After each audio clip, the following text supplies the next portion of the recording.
Entonces, la charla, bueno, se llama un paseo por el espacio-tiempo anti de Sitter. Quería empezar esta charla con la siguiente frase. Esta frase dice, te despiertas lentamente, flotando en la oscuridad. No ves nada y estás solo. En un momento de desesperación y rabia, arrojas tu osito Teddy tan fuerte como sea posible. Poco a poco lo ves volviéndose cada vez más pequeño hasta que desaparece en el vacío. Ahora estás aún más solo y te sientes estúpido porque amabas ese osito Teddy. Pasan aproximadamente 2 horas cuando decides cerrar tus ojos y meditar para calmarte. Cuando empiezas a sentir el aire entrar y salir por tus fosas nasales, repentinamente sientes un fuerte golpe en la cara. Acabas de ser golpeado por tu osito Teddy. Esta frase un poco interesante, intrigante, ¿no? Que te deja un poco con curiosidad, pues no es en vano, sino es una frase con la que introducía los ejercicios de clase un profesor del que justamente, bueno, él se llama Pedro Vieira, pues fue de un curso que yo tuve la oportunidad de tomar donde se hablaba justamente de anti de Sitter. Y esta frase pues está relacionada con que este espacio-tiempo anti de Sitter visto desde algún punto de vista, pues se relaciona con una especie de caja gravitacional. Quiere decir que si tú lanzaras este osito Teddy tan lejos, casi llegando al infinito, pues va a volver en un tiempo que no es infinito. Entonces, esto tiene que ver con que el espacio-tiempo anti de Sitter tiene una característica de que se comporta como una caja gravitacional. Es así entonces que nosotros vamos a empezar a ver este camino por este espacio-tiempo. Vamos a dar ese paseo justamente como lo había llamado la charla. Y para dar este paseo por anti de Sitter, pues tenemos que sí o sí nombrar la relatividad general, ya que nos estamos moviendo en ese contexto. Entonces aquí he puesto una pequeña introducción a la relatividad general. Bueno, espero que se pueda ver mi mouse, me imagino que sí. Entonces, de la relatividad general, la ecuación o las ecuaciones más importantes pues son las llamadas ecuaciones de campo de Einstein. Estas ecuaciones de campo son las que están aquí abajo, ¿ya? Entonces, estas están en lenguaje tensorial, pero obviamente no vamos a desglosar los términos ni nos vamos a meter mucho en la matemática, sino quería que un poco se entienda el concepto de qué significan estas cantidades. Primero podemos empezar mencionando estas eres. Estas eres pues tienen que ver con la curvatura. Como ustedes sabrán, en el contexto de la relatividad general, decimos que el espacio-tiempo se curva. Entonces, estas eres pues son la forma en la que expresamos la curvatura en una manera matemática. En particular, esta R mayúscula, ¿no? Que está aquí sin índices, pues es lo que se llama curvatura escalar. Y básicamente, pues nos indica, ¿no? Si mientras mayor sea la magnitud de esta R escalar, pues habrá una mayor curvatura en el espacio-tiempo. Y depende, obviamente, de en qué punto nosotros estemos situados. Ahora, otro de los términos importantes, bueno, aparte de estas series, es esta G. Esta G es sin duda el objeto matemático más importante que podríamos tener en la relatividad general. Es lo que nosotros vamos a llegar a resolver de esta ecuación. Por ejemplo, en mecánica clásica, nosotros teníamos una ecuación diferencial y lo que resolvíamos era que queríamos encontrar la posición en función del tiempo, por ejemplo. En este caso, en relatividad general, lo que se hay es esta G. Esta G, pues se le llama tensor métrico y básicamente lo importante es que nos define cómo se miden las distancias y los ángulos en un espacio-tiempo curvo. Entonces, a partir de este objeto, de hecho, derivadas de este objeto, pues es que llegamos a estas eres de acá. Entonces, estas eres, después de, en realidad, no es tan directo, sino que hay varios procesos, ¿no? Con toda la matemática, pero en resumen son derivadas de este objeto G de aquí. En realidad, bueno, cuando veríamos estas derivadas, son ecuaciones muy complicadas, ¿ya? De hecho, inclusive Einstein dudaba que se podría llegar a una solución analítica, pero después de un año sí se llegó a una solución. Entonces, es una ecuación donde lo que resolvemos son estas Gs y aquí hay derivadas metidas que la vuelven un poco más complicada. El otro término a mencionar, pues, es esta constante de acá que se llama constante cosmológica.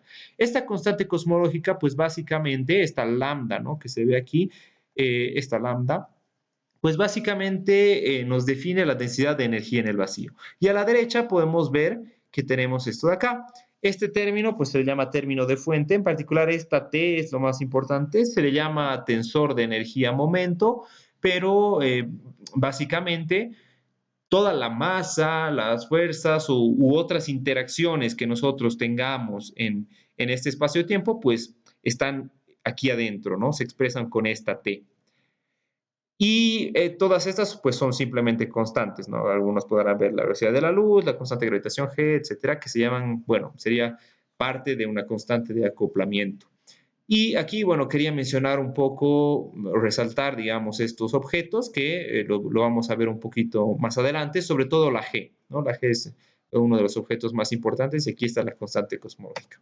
Entonces, aquí, bueno, estoy mostrando un poquito la curvatura del espacio-tiempo. Como se puede ver, aquí se está curvando, por ejemplo, en presencia de dos agujeros negros. Aquí se estaría curvando en presencia de un planeta, ¿no? Es importante mencionar que esta curvatura, ¿no? Aquí, obviamente, nosotros lo estamos viendo en imágenes de dos dimensiones. Tal vez el de la derecha muestre un poco mejor, ya que la curvatura primero, no es en dos dimensiones, sino es en mayor dimensiones, y vale la pena mencionar que es una curvatura del espacio-tiempo, no solo del espacio, sino de un conjunto en donde engloba tanto el tiempo como el espacio. ¿Listo? Entonces, no es en dos dimensiones, sino es en más, y de hecho no es solo en el espacio, sino el espacio-tiempo. Bien, bueno, se podrán dar cuenta que es en cuatro dimensiones, ¿no? Tres dimensiones espaciales y una dimensión temporal. Ahora, una característica importante de los espacio-tiempos curvos, pues son las geodésicas. Estas geodésicas, como se puede ver aquí arriba, pues son una especie de generalización del camino más recto posible, ¿ya? En particular, bueno, vamos a ver que también las calculamos como el camino más corto, ¿no? Pues vamos a verlo ahí abajo. Y estas curvas, de una manera técnica, pues no poseen aceleración tangencial y pueden ser obtenidas mediante la acción. Básicamente, mencionar que no poseen aceleración tangencial es que si nosotros, por ejemplo, vemos lo que está aquí abajo, ¿no? Y imaginamos que queremos ir de este punto A a este punto B. Mencionar que no posee una aceleración tangencial, pues quiere decir que no vamos a nosotros cambiar de dirección en la velocidad en la que estemos, ¿no? Si estamos acá, por ejemplo, al recorrer el camino no estamos cambiando de dirección, no estamos yendo hacia arriba, hacia abajo, etcétera, ¿no? Y bueno, también se podría mencionar que estas geodésicas, generalmente el tratamiento que se les da es que tampoco tienen una aceleración que cambia la magnitud de la velocidad en la que recorramos esta trayectoria, ¿ya? Pero básicamente lo que nos interesa es que siguen un camino más recto. Entonces, por eso es que no tiene aceleración tangencial.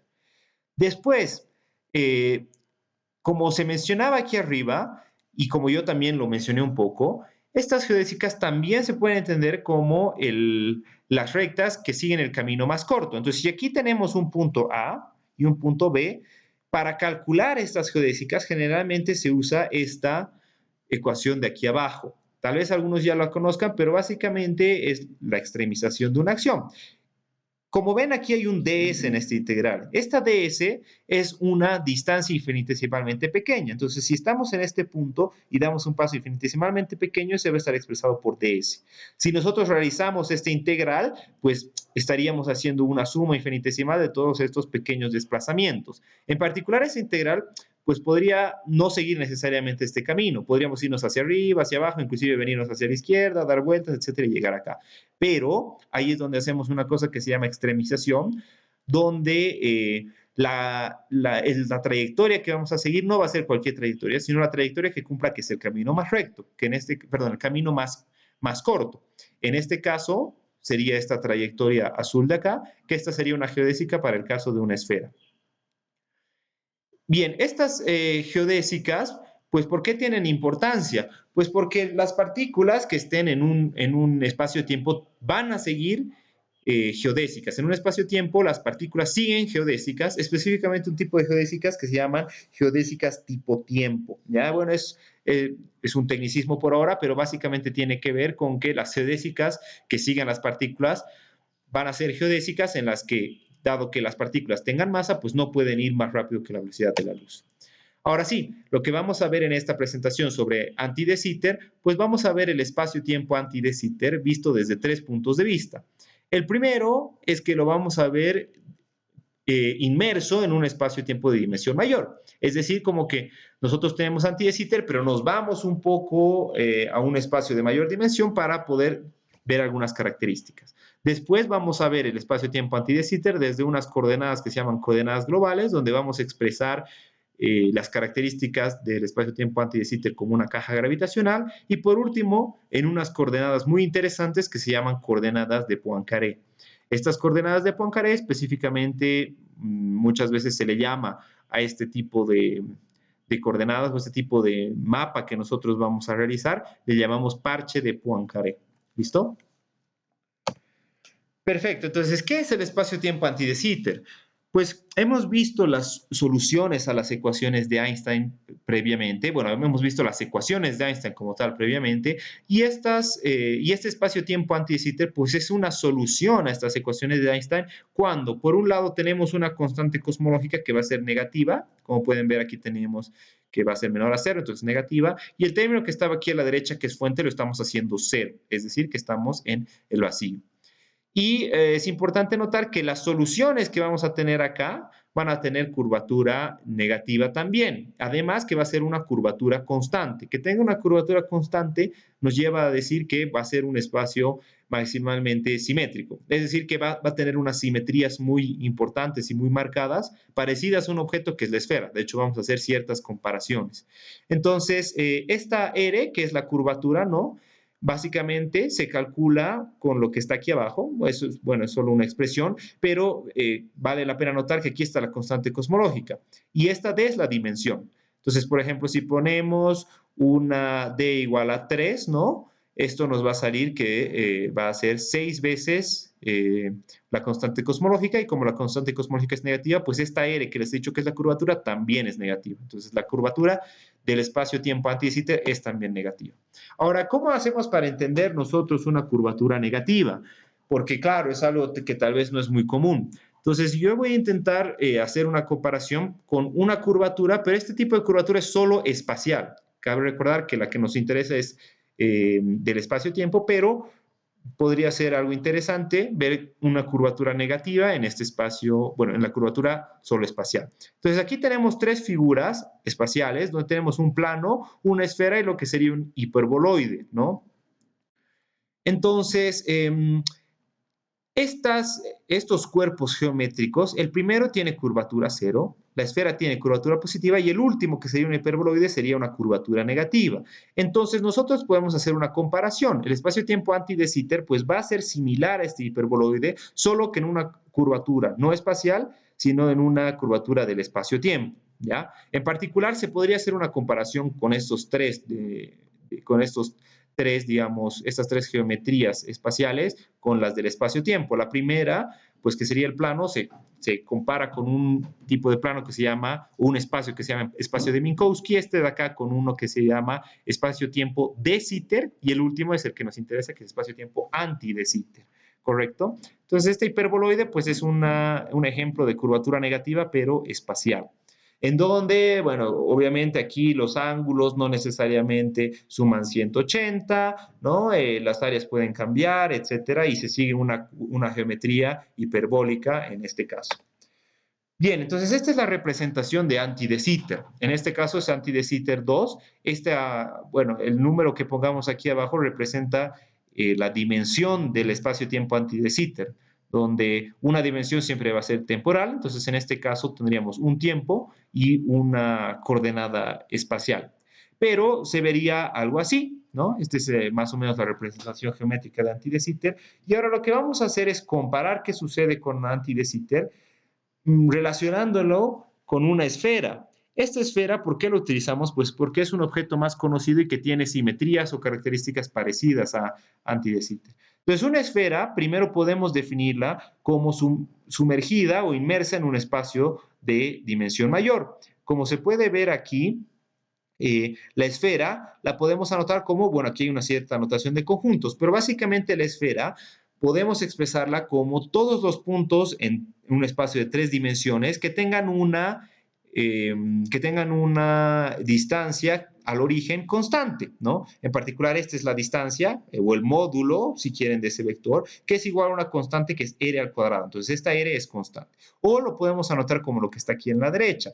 Quiere decir, todos los puntos, básicamente, cuya distancia, cuyo módulo sea r cuadrado. Como r es constante, pues va a ser constante. Entonces, estamos en un espacio más grande, porque la esfera, fíjense que tiene 2 dimensiones, pero estamos haciendo todo en 3 dimensiones. Este 2 representa las 2 dimensiones de la esfera, pero estamos en 3 dimensiones donde estamos expresando esta esfera. Bien, ahora lo que podemos nosotros también identificar de la esfera son sus simetrías. En este caso, la esfera tiene simetrías de rotaciones. ¿Qué significa aquello? Pues significa que nosotros, cuando estamos en la esfera, no importa cuánto lo rotemos, qué ángulo rotemos, siempre va a ser una esfera y va a mantener sus características. En particular, bueno, este es un tecnicismo, pero el grupo de estas simetrías se le llama SO3, que básicamente son todas las rotaciones en 3 dimensiones, ¿ya?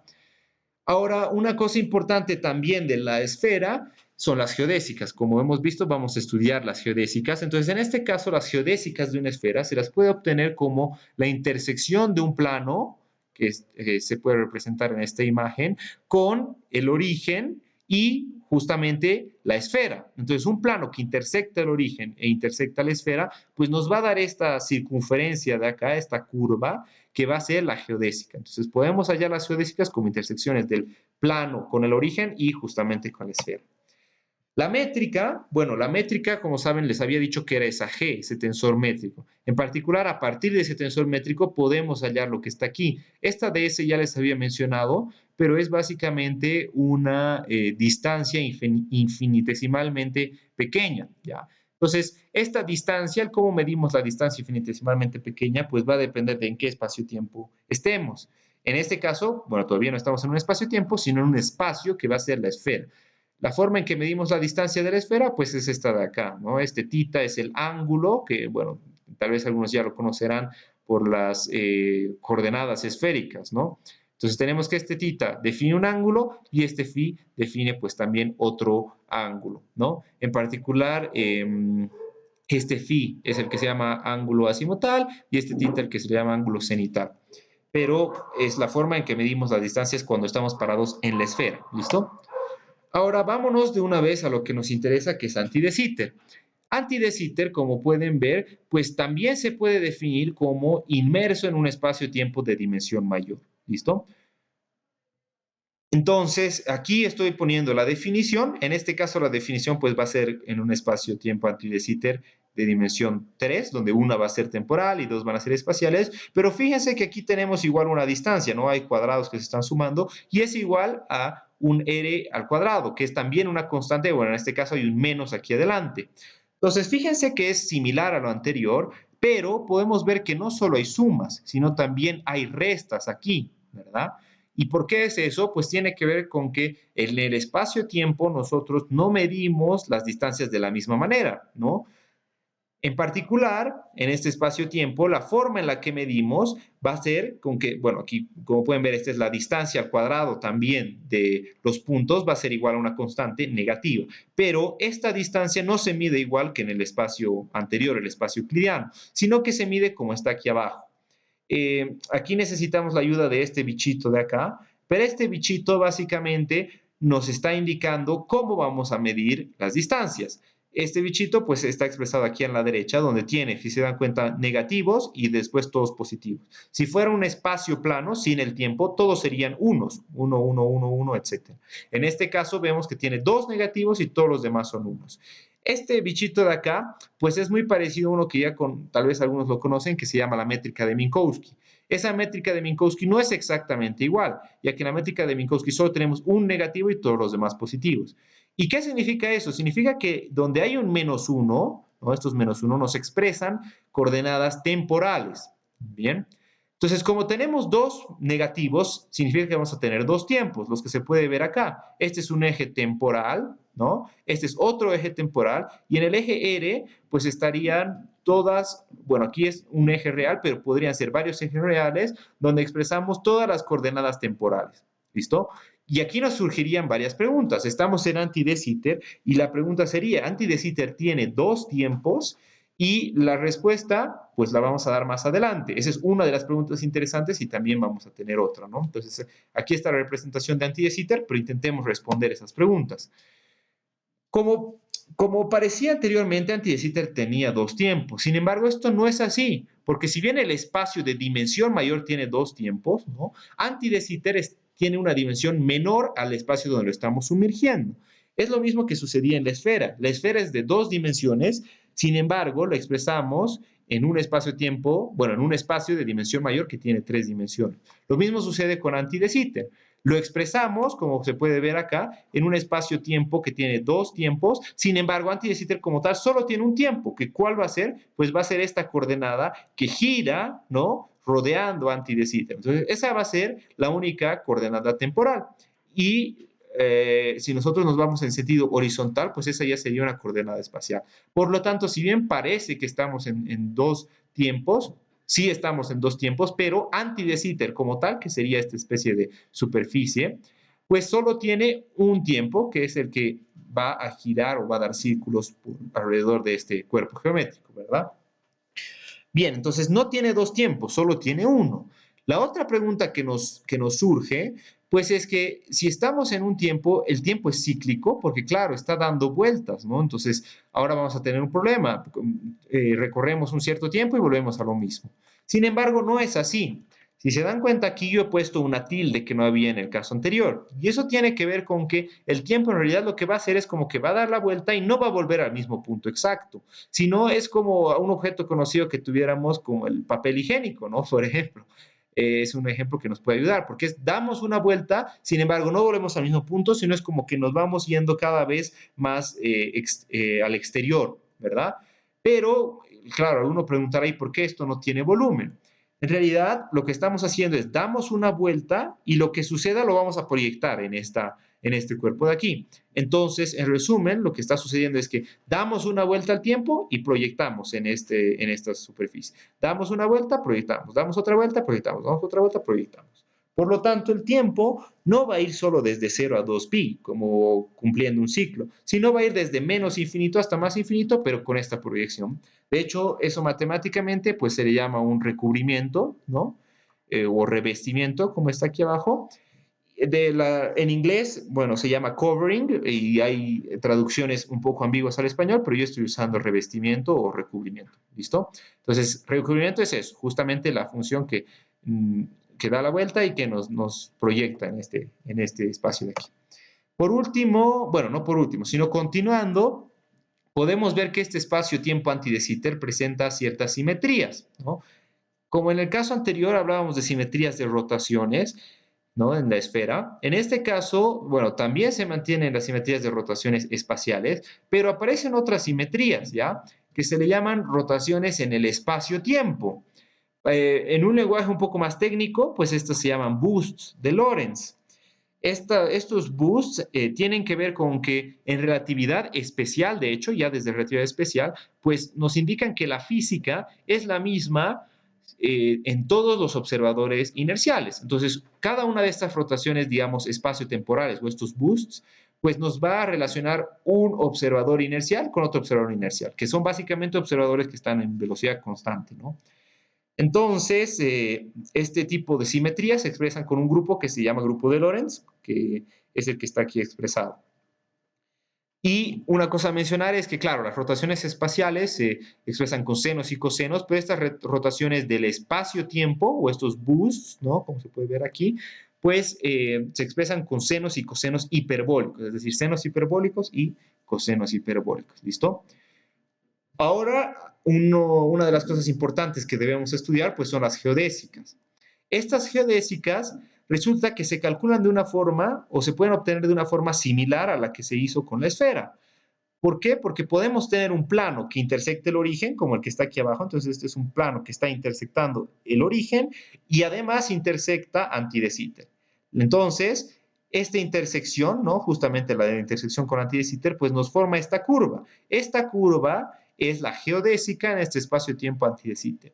Y de hecho, no es que solo se pone el plano y listo, sino que este resultado parte de resolver las ecuaciones que habíamos mostrado hace un momento, ¿no? De resolver la extremización. Cuando se hace esa extremización de la acción, pues se encuentra lo que está aquí abajo, ¿no? Que básicamente son las ecuaciones de estas curvas, ¿no? Entonces, al resolver sale lo de aquí abajo. Y como pueden ver, son cosenos y senos, que nos expresan que la trayectoria de esta partícula pues va a ir hacia la derecha en el espacio, va a volver a la izquierda, va a ir hacia la derecha, va a ir a la izquierda, ¿listo? Y de hecho aquí, bueno, una especie de bueno, vale la pena mencionar que estas A y B no son cualquier vector, ¿no? Sino son los vectores que tienen que estar aquí situados sobre anti de Sitter. Y de hecho también que tienen que ser ortogonales. Pero bueno, en resumen, nos expresan estas curvas. ¿Y qué nos quiere decir? Que cuando pase el tiempo, pues cualquier partícula se va a ir a la derecha, pero en algún momento, después de que haya pasado, tiene que volver. Se va a la izquierda, se va a la derecha. Por lo tanto, ya podemos ver que es como si estuviera confinada en una caja. En un cierto tiempo finito, que de hecho va a ser el periodo de esto, ¿no?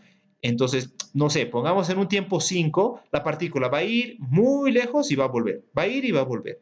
En particular, podría llegar o a irse muy lejos, casi llegando al infinito, pero en el mismo tiempo del periodo, sí o sí, va a completar este ciclo. Por lo tanto, por eso llamamos que es una caja, ya que está confinado dentro de un cierto espacio y, como pueden ver, que va a estar oscilando, de hecho, de derecha a izquierda y no va a salir de esa caja.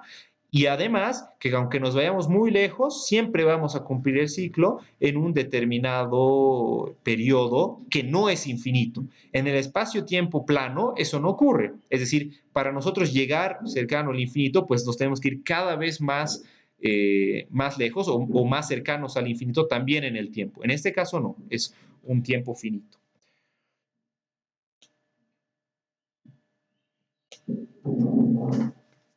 ¿No? Y también, bueno, vale la pena mencionar que estos vectores A y B tienen ciertas restricciones, es decir, que pueden ser cualquier vector siempre y cuando estén sobre el espacio-tiempo anti de Sitter, ¿ya? De hecho, creo que sí.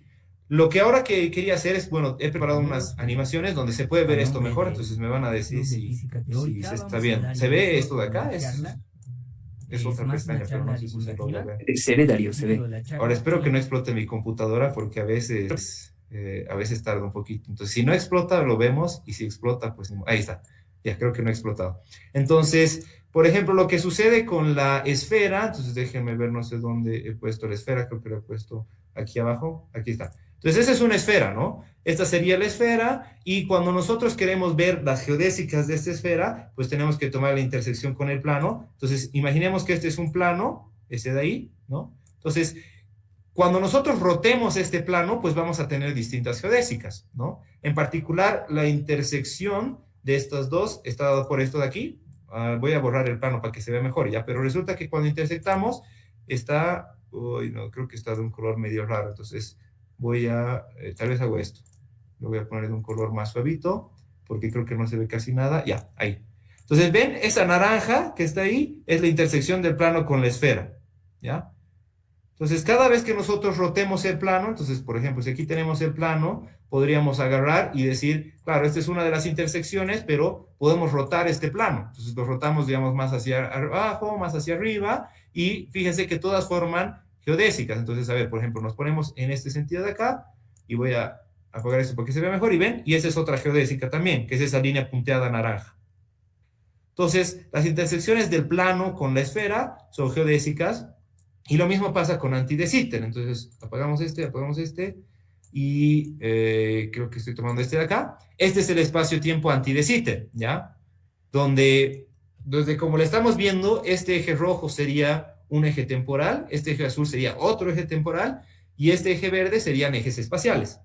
Entonces, cuando nosotros intersectamos con el plano, entonces, supongamos el mismo plano, que ahora voy a ver si se enciende o no, aquí está. Entonces, el mismo plano, que sería este de acá, ¿no? Ahí tenemos una intersección, y las geodésicas serían las intersecciones de ese plano con, ahí está, con anti de Sitter, ¿listo? Entonces, por ejemplo, vamos a poner un valor más cercano, ya. Entonces, este valor de ahí son las geodésicas. No sé si se pueden ver, pero ahí hay una línea punteada naranja igual al medio, ¿ya? Entonces, cuando nosotros vayamos acercando más el plano, pues estas pueden cambiar, pueden llegar a cambiar, ¿ven? Se va volviendo más pequeño, se va volviendo más grande, etc. Entonces, todas estas curvas definen geodésicas en el espacio anti de Sitter. Particularmente, ¿qué pasa en un caso extremo, no? Como ustedes pueden ver, podemos rotar el plano. ¿Qué pasa si llega a estar el plano justo? A ver, voy a ver si llego a tener el pulso suficiente para que llegue al caso extremo. Bueno, el caso extremo es cuando está justamente a 45 grados, ¿ya?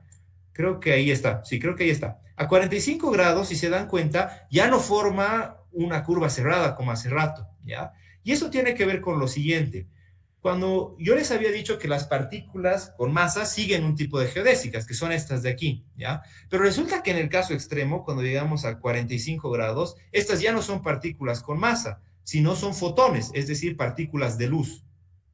Estas partículas de luz siguen una geodésica que es solo una línea recta. Esta sí va desde menos infinito hasta infinito, ¿ya? Y claro, algunos se podrán preguntar, ¿y qué pasa en este caso? Pero donde seguimos rotando aún más el plano y, por ejemplo, llega a estar ahí, ¿ya? Estas geodésicas de acá son otro tipo de geodésicas, pero en donde no van ni partículas con masa y tampoco van partículas de luz, o no van fotones, sino son un tipo de geodésicas que se llaman tipo espacio, ¿ya? Que no son trayectorias de observadores, sino se usan para definir, por ejemplo, tiempos constantes, ¿ya? Entonces, básicamente no es la misma interpretación física. Entonces, estas geodésicas no nos interesan mucho, ¿ya? Nos interesan en particulares las que son de este tipo de acá, como el que se mostraba aquí arriba, que son las que van partículas con masa, es decir, una piedra tú tiras y va a ser esto de acá, ¿no? Y también lo que sucede con estas de aquí, que este es, por ejemplo, tú lanzas un fotón y va a seguir esta recta de acá. Eso básicamente. Entonces, bueno, eso primero. Ahora, como yo les había dicho, hasta ahora hemos visto todo este anti de Sitter, pero está en un espacio-tiempo de dimensión mayor, ¿no ve? Con estos ejes que son dos temporales, etcétera. Pero hay una forma de describirlo donde usamos algunas coordenadas apropiadas, ¿ya? Y que las coordenadas apropiadas, pues son estas de aquí. Tengo que poner esto de acá. Entonces son estas de aquí, ¿ya? Estas coordenadas se les llama globales, ahorita les voy a explicar por qué. Y en estas coordenadas, ¿no? Resulta que la forma en que medimos está dada por lo de aquí abajo, ¿ya? Aquí son varios pasos matemáticos, pero lo que nos importa es un poquito lo de aquí abajo. Y cuando tenemos esta forma de medir, nosotros podemos preguntarnos lo siguiente. Es muy importante darse cuenta en este espacio-tiempo qué sucede en el contorno, es decir, cuando nos vamos al infinito, ¿ya? Cuando nos vamos al infinito, resulta que, entonces este era el espacio-tiempo anti de Sitter, de dos dimensiones por ahora, es decir, tenemos un tiempo y solo una espacial. Cuando nos vamos al infinito, nosotros podemos, esto se le llama compactificar, ¿ya? Es como que estamos viendo el infinito y este infinito va a ser esta recta de acá. Entonces, cuando nosotros nos vamos al infinito en anti de Sitter, estamos acercándonos a esta línea celeste de la derecha. Y cuando nos vamos al infinito por el otro lado, pues nos acercamos a esta línea celeste de la izquierda, ¿ya? Entonces, cuando estamos en dos dimensiones, ¿qué sucede? Tenemos un contorno a la derecha y un contorno a la izquierda. Entonces, son dos contornos distintos, ¿ya? Y claro, la pregunta sería, ¿y pasa siempre eso? Pues no, cuando nosotros aumentamos de dimensiones, los contornos tienen ciertas cosas distintas, ¿ya? O bueno, tienen una particularidad. ¿Y por qué nos interesa el contorno? Bueno, lo voy a poner un poco al final, pero resulta que nosotros en el contorno podemos realizar física y la física que realicemos en el contorno va a estar relacionado con lo del interior. Entonces nos interesa muy bien saber qué pasa en el contorno para de alguna forma también poder entender qué es lo que va a pasar al interior, porque la física que nosotros vamos a realizar va a ser sobre el contorno, es decir, cuando esto tiende a infinito, ¿ya? Entonces, es por eso importante saber qué sucede en el contorno. Ahora, si nosotros nos vamos a una dimensión mayor, aquí es ADS2, quiere decir tiene un tiempo y tiene una coordenada espacial. Si nos vamos a ADS3, tiene un tiempo y tiene dos coordenadas espaciales. Entonces, la restricción que teníamos hace rato de que la distancia sea constante, pues es esta de aquí. Pero esto nosotros no lo podemos ver, ¿no ve? Porque sería un objeto que tendría más dimensiones de las que queremos. En este caso, 3 dimensiones, entonces tendría que estar en un espacio de 4 dimensiones para poder verlo. Lo que hacemos es estudiar lo que se llaman superficies de nivel, donde básicamente vamos a poner una de estas constantes y vamos a ver qué pasa con las otras.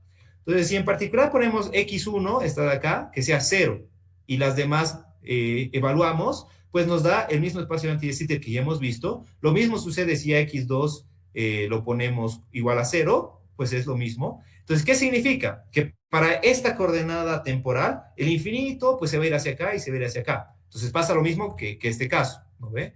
El infinito de esta, pues pasa lo mismo. Esta es la otra coordenada espacial. Entonces, imagínense, aquí está creciendo hacia la derecha y a la izquierda está creciendo o decreciendo en esta coordenada, y aquí hacia la derecha y la izquierda en otra coordenada. Pero cuando nosotros estamos en... o sea, ya hemos puesto x1 igual a 0, x2 igual a 0. La otra opción es que hagamos una de las coordenadas temporales igual a 0. Entonces, si hacemos esta coordenada temporal igual a 0, pues se ve esta figura de acá. ¿Y por qué nos sirve eso? ¿Ya? Resulta que en este caso los contornos, ¿cuáles serían? Pues serían este de acá, que parecería que aquí hay dos contornos, ¿no ve? Uno, dos contornos, y esta que tiene otros dos contornos, serían cuatro contornos. Pero resulta que cuando vemos esta imagen de acá, se puede entender mejor lo que pasa con los contornos. Imagínense que el eje verde es esta coordenada x1 y el eje rojo es esta coordenada x2, ¿ya? Entonces, cuando x1 va a infinito, significa que estamos yendo hacia este costado y el contorno estaría por acá. El contorno, si hacemos en la misma coordenada, pero en la otra dirección, estaría aquí. Pero los contornos rojos estarían en la parte de aquí adelante y de aquí atrás. Pero si se dan cuenta, aquí hay una circunferencia que une todos los contornos, ¿ya? ¿Qué significa aquello? Significa que si bien parecían cuatro contornos disjuntos, en realidad un contorno se va hacia uno de los polos, otro polo, otro polo, otro polo, y en realidad por la circunferencia que hay es como que todos los contornos son idénticos. Entonces, cuando estamos en ADS3 o en espacios de mayor dimensión, todos los contornos se unen bueno, al final son el mismo contorno, es decir, solo tenemos un contorno. Y eso lo representamos así, ¿ya? Básicamente, entonces, lo que habíamos hecho aquí era la representación en ADS2. Esta misma representación en ADS3, pues se vería algo así, ¿ya? Donde imagínense que el tiempo es el eje que va subiendo. Este eje sería una de las coordenadas espaciales y para nosotros, bueno, se puede definir otra coordenada espacial, digamos, que sea perpendicular a esta. Pero como ven, es un cilindro, entonces es más fácil entender todo esto como el tiempo, que es el eje vertical, esta coordenada que sería una coordenada radial y una coordenada angular. ¿Bien? Entonces, como pueden ver, el contorno cuando ρ se va a infinito, pues es solo uno, que es el que cubre todo este cilindro. Y de hecho, bueno, aquí es importante definir cómo está este contorno, pero este contorno se dice que tiene una topología. ¿Qué es topología? Pues es básicamente como que la forma que tiene el espacio-tiempo en este límite cuando, bueno, la forma que tiene, pero que lo podríamos hallar nosotros otros espacios similares si nosotros se dice que deformamos continuamente. Es decir, podríamos estirar o podríamos ensanchar, hacer varias cosas con este espacio-tiempo. Sin embargo, no podemos ni cortarlo, es decir, no podríamos agarrar una tijera y cortarlo, o no podríamos colar dos puntos del espacio-tiempo, y siempre tendría la misma topología, ¿ya? ¿Y cómo hallamos esto, no? Esta R de acá es como que un eje real, ¿no ve? Este eje real, pues es el eje que sería el vertical. Entonces, si estamos en este contorno de aquí, sería el eje que va desde aquí abajo hasta ahí arriba. Entonces, ese tiene todo el sentido. Y este S1 es lo que nosotros llamamos una circunferencia. Entonces, tiene todo el sentido, porque es un eje temporal y una circunferencia, que eso es lo que forma el cilindro. Entonces, a eso es a lo que le llamamos la topología, pues, de este espacio-tiempo, ¿ya? Y en particular, como habíamos visto las geodésicas, ¿no? Que estaban aquí, como las hemos visto acá, que van hacia la derecha, vuelven hacia la izquierda, crecen, decrecen, etcétera. Se las pueden ver en esta caja. Y en esta caja, el tiempo que aquí parecía ser cíclico, pues es evidente que no es cíclico, porque el tiempo iría desde menos infinito aquí abajo e iría subiendo, ¿ya? Y las geodésicas, entonces lo que yo les mencionaba es que el tiempo sería este de acá, y lo que antes veíamos como curvas cerradas, pues serían estas curvas de acá, en donde si se dan cuenta van oscilando. Entonces, estas curvas de acá, pues son los que serían las geodésicas que habíamos dicho que son tipo tiempo. Entonces, una piedra o nuestro osito Teddy, como hemos empezado la charla, el osito Teddy seguiría esta trayectoria de acá, cualquiera de estas dos, ¿ya? Pero esta geodésica que está recta era el caso extremo. Entonces, ¿quiénes seguían esta geodésica? Pues la luz es la que sigue esto. Ahora, aquí está rebotando, ¿ya? Y claro, la luz puede ir hasta el infinito y rebotar, y la respuesta es que depende de las condiciones que tengamos en este contorno, ¿no? Si nosotros tenemos un detector en el infinito, pues la luz va a venir hasta el detector y la van a atrapar ese fotón, ¿no ve? No va a pasar nada más. Sin embargo, esta representación es como si tuviéramos un espejo en el infinito, cosa de que la luz viene, llega hasta el infinito, se refleja y vuelve, ¿ya? Esta es otra característica.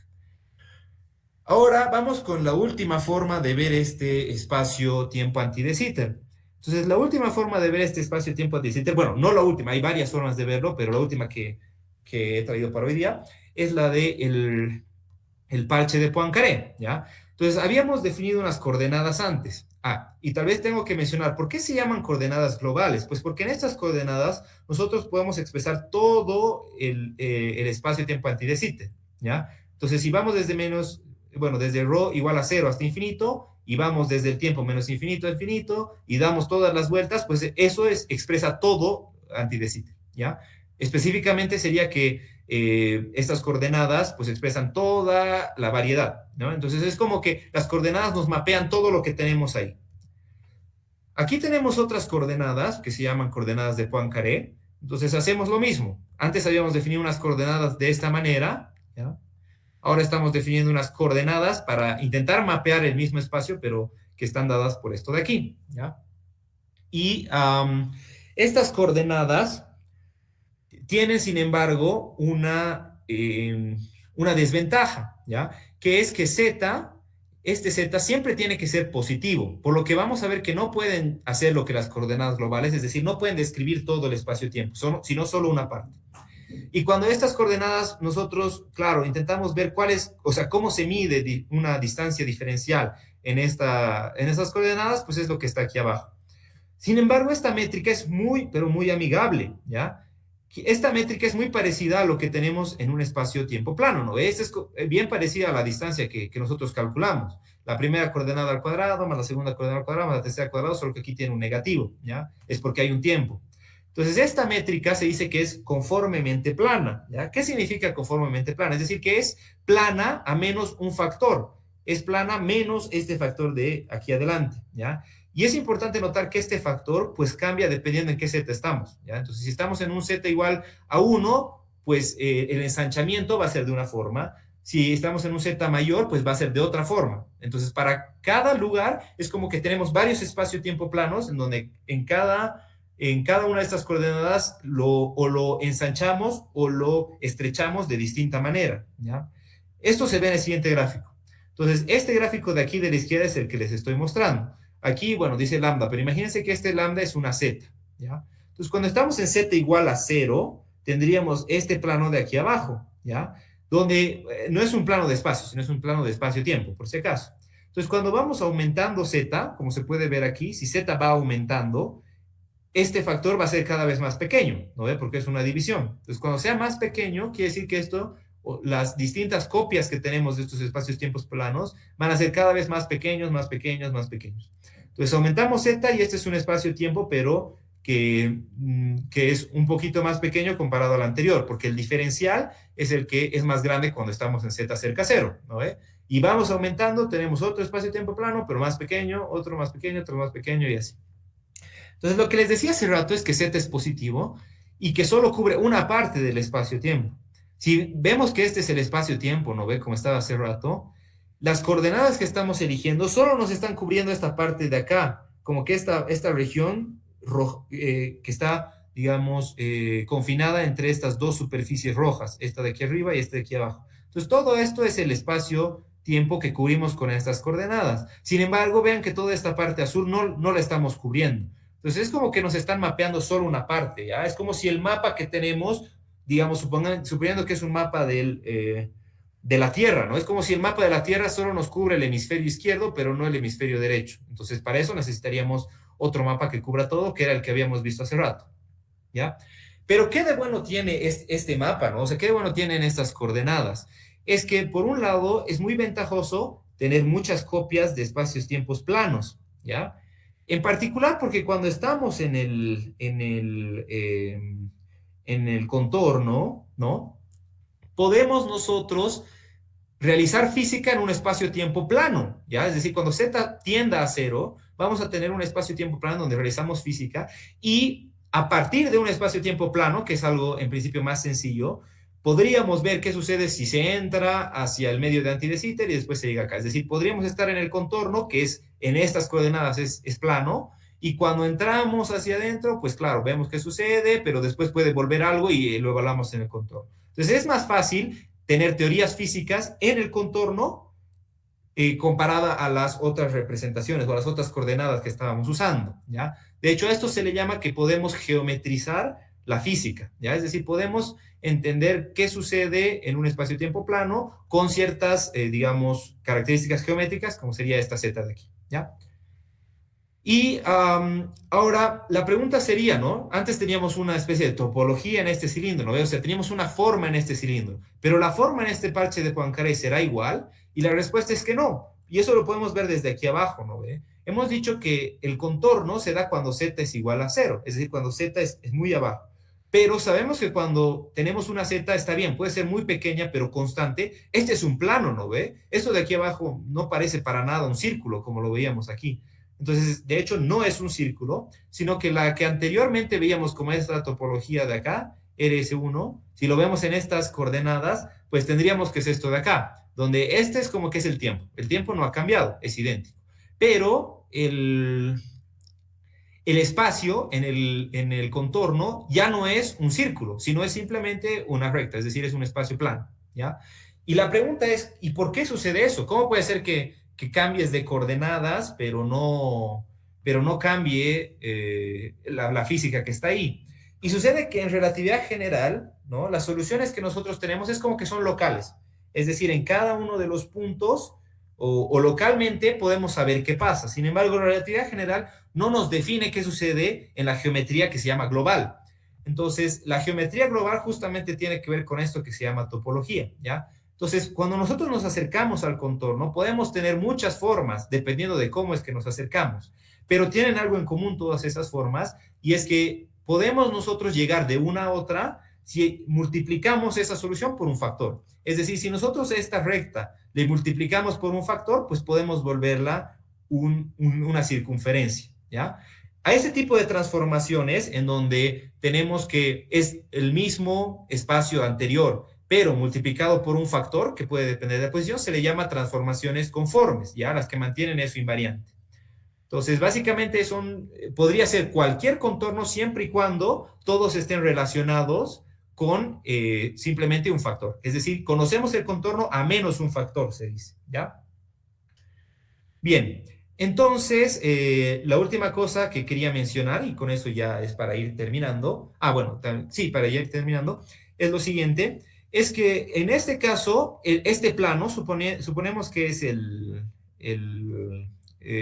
contorno, ¿no? Es decir, cuando z es igual a 0, entonces este plano es este de aquí, ¿ya? Entonces, este espacio-tiempo, pues es el contorno. Sucede que, como les había dicho, en este contorno nosotros podemos poner física, podemos hacer física aquí. Entonces, podríamos tener, por ejemplo, dos partículas que están aquí, etcétera. Y cuando nosotros vemos qué sucede entre la interacción de esas dos partículas, es posible no solo evaluar la física aquí en el plano, ¿no? Sino hacer que desde este punto entra al espacio-tiempo anti de Sitter y después vuelve al contorno y podríamos evaluar lo que sucede solo en el plano, pero no tomando esta trayectoria, sino una trayectoria donde entra anti de Sitter y al salir, pues llega aquí, ¿ya? ¿Y por qué eso sería importante? Pues tiene que ver con lo que les digo, que es de geometrizar la física. Es decir, que digamos, cualquier observable físico que nosotros veamos en este espacio-tiempo, podríamos entenderlo también como un camino que entra y sale, y de hecho ahí surgen cosas muy interesantes, ¿ya? Surge que mediante más energía nosotros tengamos en esta interacción, pues la trayectoria tiene la posibilidad de ir cada vez más adentro del espacio-tiempo anti de Sitter, ¿ya? Y en particular, lo voy a mostrar en la siguiente slide, pero en particular, si nosotros tenemos la interacción de estas dos partículas, ¿ya? La propagación entre ellas, ¿no? La propagación de una partícula desde un punto hasta otro punto, ¿no? Esa propagación, si nosotros lo vemos desde anti de Sitter, resulta que nos conecta dos teorías muy importantes, ¿ya? Estas teorías muy importantes llevan a lo que se llama la correspondencia ADS-CFT. De esto no voy a hablar mucho porque primero que no lo conozco a profundidad, entonces solo voy a mencionar algunas de las cosas más importantes que son las que he podido, digamos, entender e informarme un poco, ¿ya? Entonces resulta que estas teorías físicas que yo les decía que hay en el contorno están descritas por un tipo de teorías que se llaman teorías de campo conforme, ¿ya? Que son teorías de mecánica cuántica en donde se mantiene esta simetría que les he dicho, ¿no? Simetría justamente es una simetría conforme, ¿ya? Entonces, estas teorías es como si nosotros las podemos hacer en el contorno y podemos, este tipo de teorías que se llaman teorías de campo conforme, tener el mismo efecto físico que si nosotros entramos a Anti de Sitter y salimos, ¿ya?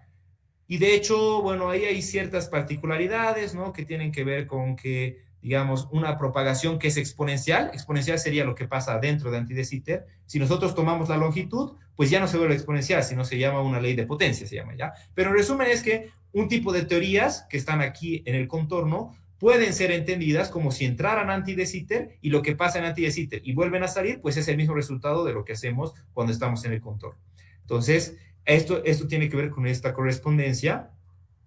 En particular, bueno, esto es lo que les digo del primer punto, el contorno cumple el papel del espacio-tiempo de una teoría de campo conforme, que son las que les he mencionado, y esto da lugar a lo que llamamos la dualidad holográfica, ¿ya? La dualidad holográfica tiene que ver con que estas teorías, imagínense que lo que aquí abajo es ese espacio-tiempo plano, ¿ya? Entonces, la física que sucede aquí abajo podemos entenderla como algo que tiene una dimensión más, porque el contorno, digamos, tiene una dimensión, supongamos 5, y lo que está dentro tiene una dimensión 6. De hecho, uno de los casos más importantes es cuando el contorno tiene dimensión 4 y lo que está dentro tiene dimensión 5, ¿ya? Entonces, ¿qué quiere decir? Que nosotros podemos expresar la física en el contorno, que tiene una dimensión menos, con ciertas características del interior, que tiene dimensión más. Entonces, aquí he puesto un holograma un poco para intentar demostrar o intentar expresar esto que quiero mencionar, ¿ya? Entonces, básicamente es el inicio de este tipo de teorías y de hecho no solo se usa para esta dualidad holográfica, ¿no? En muchas teorías, por ejemplo, en la teoría de cuerdas o en teorías que intentan de alguna forma tener una teoría de gravedad cuántica, pues puede ser útil porque, como ven, estas teorías de campo conforme son teorías bueno, teorías de mecánica cuántica, pero lo que sucede adentro, pues podemos expresar la gravedad con el interior de Anti de Sitter y ahí tendríamos una especie de teoría que podría relacionar ambas, ¿no? Por último, mencionar que esto ha sido propuesto por este señor de acá, que este señor es un argentino, que es Juan Maldacena, y es increíble porque esta correspondencia pues ha sido la más citada en la historia de la física teórica, ¿ya? Es decir, el paper que sacan donde explica esta correspondencia es el más citado de toda la física teórica por si acaso, y bueno, también para mostrar que un poco se puede hacer física teórica de alto nivel en la región, específicamente, bueno, en América Latina, y que, bueno, ha llegado a tener una relevancia muy, pero muy importante y que la tiene aún hoy en día. Entonces, eso sería todo. Aquí dejo unas referencias de donde un poco he sacado todo. El curso que les mencionaba al inicio, que es un poco donde me he basado casi que toda la charla, pues aquí tengo las notas. Estas primeras son las notas de ese curso. Si alguien quiere, les puedo pasar igual después, que están abiertas, están ahí en internet. Y también hay los videos justamente de ese curso, donde ahí ya hay más matemáticas, se demuestra todo, se hacen las ecuaciones, etcétera. Un libro en el que me he basado, pues es el Ray de Inverno, que este es un libro de relatividad general, y también hay cursos, bueno, hay un curso muy interesante, que este es un curso en español, también de relatividad general, en donde se hablan algunos de estos temas, y bueno, un poquito he leído estos artículos que tienen que ver con ciertas características de Anti de Sitter, y también hay un libro más que, bueno, lo he usado para una parte solo al final, que les puedo pasar después, que es el Gravitation, que igual es un libro, digamos, casi que estándar en relatividad general. Así que nada, con eso concluiría la charla y gracias. Muchas gracias, Darío, por la charla, realmente estaba muy bonita. Bueno, ahora vamos a pasar a la parte de preguntas. No sé si el público espectador tiene algunas preguntas. Adelante, compañeros.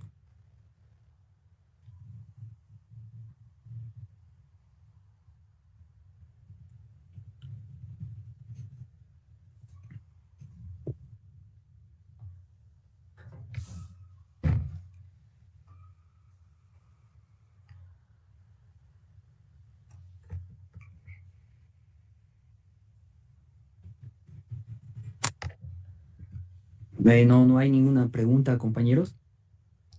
Aquí. Así que ahí está, mira, aquí se ve bonito todo lo de espacio-tiempo, así que está buenardo. Esto lo pone de ahí, no. Bueno, tal vez yo, Darío, sí tuviera una pregunta. Súper.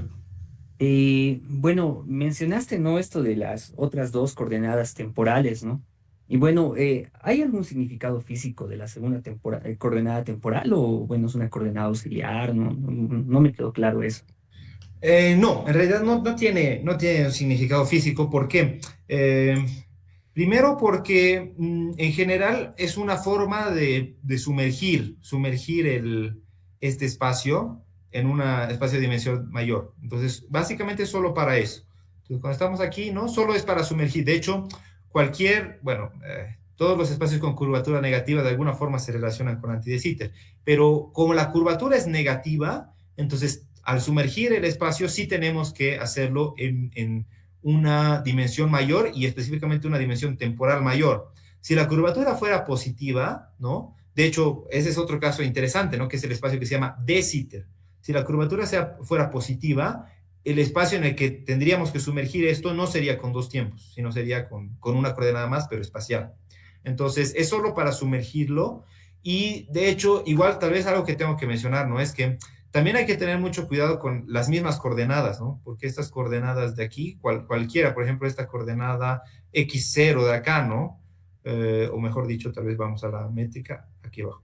Entonces, esta coordenada x0 de aquí es temporal, sí, pero para nosotros obtener el tiempo físico, muchas veces que se lo hace, no es tomar este tiempo que se llama tiempo coordenado, sino un tiempo que se llama tiempo propio, ¿no? Que es básicamente el tiempo que mediría alguien estando en ese mismo sistema de referencia, ¿ya? Entonces hay que tener cuidado con interpretar el tiempo de la manera correcta y en particular, generalmente lo que se hace es tomar el tiempo propio, que ese tiempo sí es físico, pero no hay dos tiempos físicos en este anti de Sitter, ¿no? Es solo una forma de poder sumergirlo en un espacio de dimensión mayor, que como tiene curvatura negativa, entonces tiene que ser en un espacio de dos tiempos, ¿no? Eso. Gracias, Darío. Bueno, ¿hay alguna pregunta más, compañeros? Algo que quieran preguntar? Vamos, aprovechen. Y de hecho una cosa, bueno, tal vez haciendo un poco de propaganda, pero estas transformaciones de Lorentz, por si acaso, igual mañana las vamos a ver más a detalle con Sam, los que se animen a participar. Tenemos una sesión académica para demostrar esto, así que un poco también vendiendo el evento de mañana. Gracias, Darío.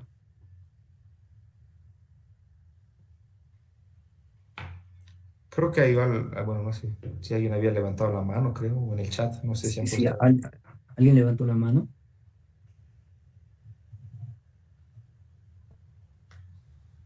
Y bueno, otra pregunta más, Darío, no a modo de romper el hielo. Y bueno, en anti de Sitter, la expansión es acelerada, desacelerada. ¿Cómo es la cuestión? Eso aún no lo logro comprender también. Por favor. Sí, bueno, aquí debo admitir que se necesita algo más que solo antidesiter, porque en particular cuando hablamos de expansión del universo y más de cosmología, las ecuaciones no son específicamente estas de Einstein. Bueno, sí tienen una relación, ¿no? Pero son ecuaciones que se llaman ecuaciones de Friedman, ¿ya?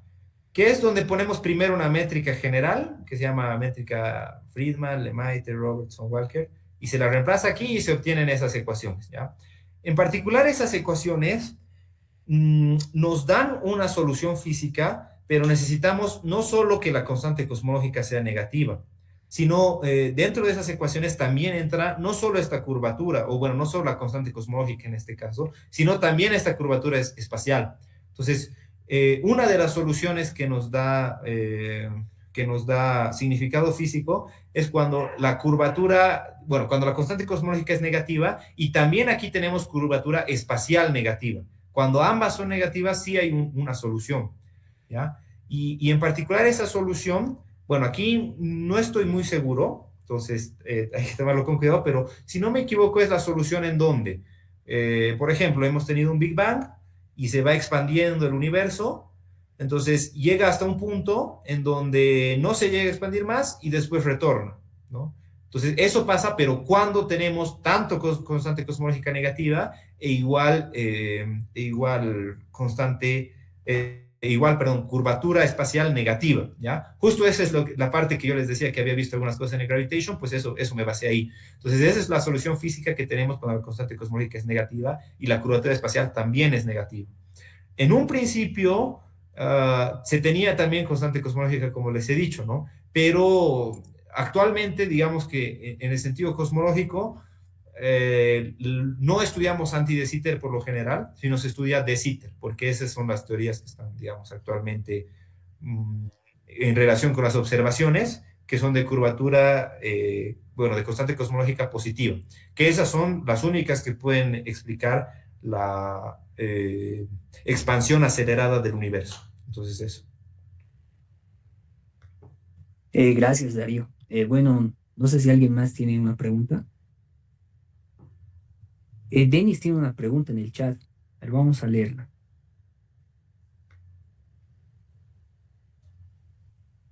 Súper.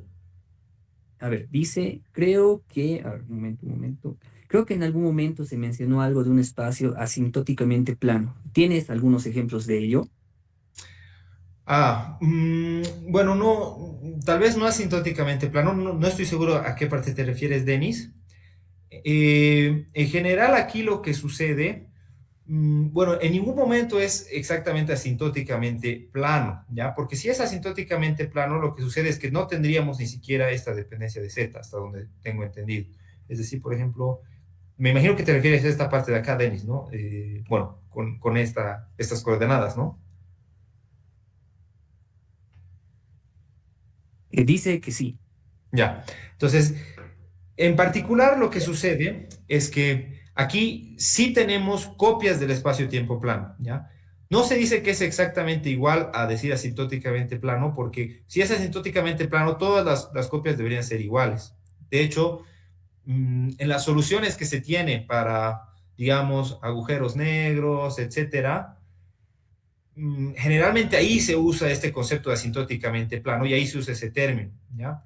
Entonces, por ejemplo, si aquí tuviéramos un agujero negro, ¿no? Dentro de este espacio-tiempo, asintóticamente no sería exactamente plano, sino sería asintóticamente anti de Sitter. El tema es que cuando nosotros estamos en el contorno, ¿no? No es idénticamente igual porque tenemos este factor conforme, entonces no sería asintóticamente plano, sino sería asintóticamente a un espacio conformemente plano. Entonces, eso es lo que yo diría, ¿ya? Es decir, no es plano a menos un factor conforme, ¿ya? Y un ejemplo, pues como digo, dado que no es asintóticamente plano, los ejemplos que te puedo dar, esos de agujeros negros, no son asintóticamente planos, sino son asintóticamente anti de Sitter. Eso es lo que tal vez tengo para mencionar. Gracias, Darío. Hay una pregunta en el chat y dice, desde José Armando Quispehuanca, dice, si la métrica del espacio tiene la forma diagonal 1 -1 -1 -1 1 y bueno, ahí sigue siendo un espacio anti de Sitter. O sea, te refieres a más uno y después todos menos uno, ¿no? Sería, el primer término es 1, después es -1 y los siguientes términos sí son positivos, uno positivo. Ah, ya. O sea, es como que un uno, dos menos unos y todos más unos, ¿no? Exacto, exacto. Bueno, en realidad sí, pero hay que tener cuidado porque lo que sucede es que ahí tendríamos que tener mucho cuidado con las coordenadas, ¿ya? Porque nosotros siempre podemos llegar a obtener una transformación de coordenadas en la que se llega a espacios-tiempos distintos, ¿no? Entonces, si nosotros tomamos, por ejemplo, esta métrica, me imagino que te refieres a esta de acá, ¿no? ¿Podrías poner tú el uno al principio? Pues sí, porque igual es una métrica que no cambia, o sea, sería una simetría porque la métrica no cambiaría, ¿no? O básicamente el ds cuadrado no cambiaría. Tendrías el más que está aquí adelante, pero cuando tú hagas la suma va a ser exactamente lo mismo, ¿no ve? Entonces, sería lo mismo, pero por ejemplo, la primera, la que tú definirías acá como x menos 1, entonces, por ejemplo, digamos aquí abajo, vamos a poner, ¿ya? Entonces aquí la x menos 1 sería una coordenada que ya no sería temporal, sería una coordenada espacial. La segunda sería una coordenada temporal, la tercera una coordenada temporal y todas las demás serían espaciales. Entonces sí se puede. De hecho, muchas veces igual algunos lo que hacen es que esta primera coordenada es menos 1, las siguientes son todas positivas y la última también es menos 1. Entonces, sí se puede siempre y cuando mantengas la simetría que tiene este espacio, ¿no? Entonces, Por ejemplo, aquí tú podrías poner una coordenada, ¿no? X1 igual a menos la otra coordenada, X0 igual a menos, no sé qué. Y esa transformación de coordenadas, pues es una transformación de coordenadas que describe lo mismo. Entonces sí, pero cambiaría, digamos, el comportamiento de esas coordenadas. La primera coordenada ya no sería temporal, sino sería espacial. La segunda y la tercera sí serían temporales y todas las demás serían espaciales. Interesante, Darío, interesante. Muchas gracias. Bueno, compañeros, no sé si hay alguna pregunta más. Pueden escribirlo en el chat si es que no tienen micrófono disponible. Sí, sí. Igual, la verdad, algo que les digo es que este espacio-tiempo anti de Sitter, bueno, en general se puede hablar un montón, montón, montón. eh, y hay muchas, muchas características que se pueden ver, ¿no? Desde el punto de vista más matemático, o más físico, o de cosmología, etcétera. Por ejemplo, algo de lo que aquí, bueno, no sé si está Gabo, pero Arturito ya igual sabe bastante también, es que aquí se puede hacer una que se llama diagrama de Penrose, ¿ya?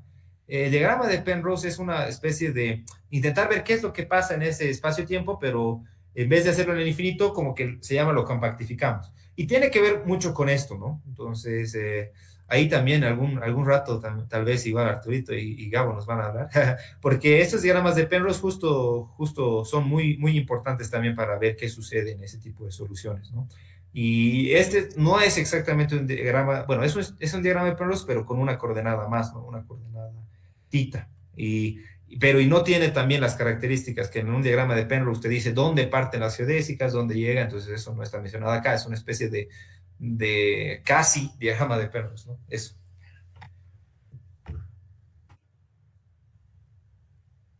Gracias, Darío. Hay una pregunta más. Denis pregunta, si cambiamos la métrica de mayormente positiva a mayormente negativa, ¿tiene algún efecto en los observables físicos? No, eso sí, eso no para nada, ¿no? De hecho, probablemente, como digo, los símbolos que cambien serían estos de acá. Los cambios serían, digamos, como les digo, si no me equivoco, aquí cambian unos signos, no estoy seguro cuál de los dos, pero es en la ecuación. Al final, los observadores físicos, por ejemplo, las geodésicas, el tiempo propio, todo eso no cambia. Entonces, no cambia. Es solo convención el tener la métrica principalmente positiva o principalmente negativa. Oh, gracias, gracias. Bueno, aquí Gabriel dice, Gabo, meter todo en una servilleta, poderoso diagrama de Penrose. Gracias, Gabo. Ah, sí, sí, así dicen, ¿no? De que es como que eh, estudiar el universo en una servilleta, que es como que ver todo lo que pasa en el infinito, pero en un diagrama compacto. Entonces, sí, sí, sí. Bueno, ¿hay alguna otra pregunta más, compañeros? Si no, podemos proceder a dar a fin a la reunión. Bueno, si es que no hay alguna otra pregunta. Pues bueno, Darío, creo que eso es todo, ¿no? Muchas gracias, agradecerte a nombre del Club de Física Teórica. Y bueno, no sé si tienes algunas palabras de despedida antes de cerrar esta reunión. No, creo que eso, bueno, gracias a ustedes. Igual espero que les haya gustado mucho la charla. Es un tema que es un poco complejo y tal vez que no se ve mucho en la carrera y de hecho tiene mucha relatividad general, entonces tal vez hay que saber un poquito de eso, pero he intentado hacerlo algo más, un poco más palpable y de verdad invitarlos porque, por ejemplo, ahora también voy a vender no solo la charla de mañana, que mañana, como ya saben, es de transformaciones de coordenadas. Tal vez ya les podemos hacer un spoiler, que la siguiente de estas charlas divulgativas va a ser de agujeros negros. Y bueno, la vamos a estar anunciando y todo, y va a ser más o menos de aquí un mes. Entonces también en esa pueden participar, que igual, bueno, es de relatividad general, ¿no? Pero va a estar igual interesante. Entonces eso, gracias y espero verlos mañana y que les haya gustado la charla. Bueno, muchas gracias, Darío. Igual agradecer a todos por su presencia y bueno, los esperamos mañana, compañeros. Entonces, bueno, damos finalizada la charla. Un placer, Darío. Gracias, entonces dejaré de compartir.